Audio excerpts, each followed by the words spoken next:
जम्मा 8.5 मा बेचेको हो।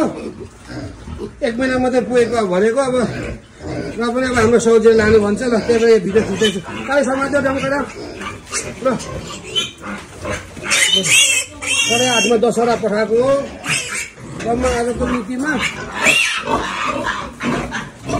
30 दिन मात्रै पुगेको छ है। एकदम डर पुग्छ ल 1 महिना ठ्याक्कै पुगेको छ। मले अझ अहिलेसम्म त छाड्न अप्ठ्यारो गर्छ नि त। जब अब यसलाई खाली गर्नु पर्यो ट्याग नम्बर पनि भरिनु पर्यो त्यसको।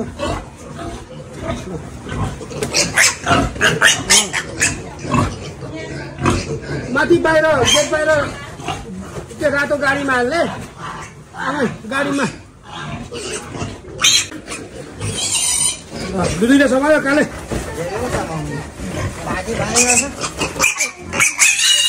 1 महिनाको पाठा पनि सकिन भयो त के गर्छ बरु है।